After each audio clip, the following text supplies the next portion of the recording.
రోజా లాంటి iron leg మాటలు మాకు లెక్కలేదండి. ఆవిడ ఈ రోజు మూలన కూర్చోబెట్టాం. ఆయన ఆవిడకి బుద్ధి లేదు. పవన్ అది. కళ్యాణ్ గారి పాలన బాగుందంటారా? చాలా బాగుందండి. జగన్ పరిపాలనలో పనికిమాలిన పథకాలు ఎక్కువైపోయినాయి. వాలంటరీ వ్యవస్థను పెట్టారు. Waste employment. గవర్నమెంట్ మొత్తం అప్పుల పాలైపోయింది. ఏంటి ఇప్పుడు పెన్షన్లు ఇవ్వట్లేదా? గవర్నమెంట్ ఎలా నడుస్తుంది?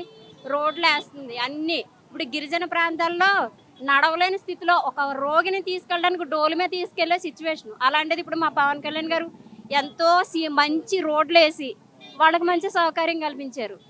పనికిమాలిన పథకాల గురించి మాట్లాడకూడదు. ఇప్పుడు జగన్ అంటున్నాడు ఇప్పుడు ఇప్పుడు ఈ ప్రభుత్వంలో ప్రజలందరూ ఇబ్బంది పడిపోతున్నారు. నా ప్రభుత్వంలో ప్రజలు హ్యాపీగా ఉన్నారు అంటున్నాడు ఆయన. ఏంటి ఇంట్లో కూర్చోబెట్టి ప్రజల్ని సోమరిపోతులు చేయడం అది గ్రేట్ కాదు. అది నిజం చెప్పాలంటే ప్రజల్ని సోమరిపోతులు చేయడం అది గ్రేట్ కాదు. అది ఇప్పుడు ప్రతి ఒక్కరికి కూడా ఎంప్లాయ్మెంట్ వస్తుంది. ఇప్పుడు నిరుద్యోగులు అంటూ ఎవరు ఉండరు ఇప్పుడు.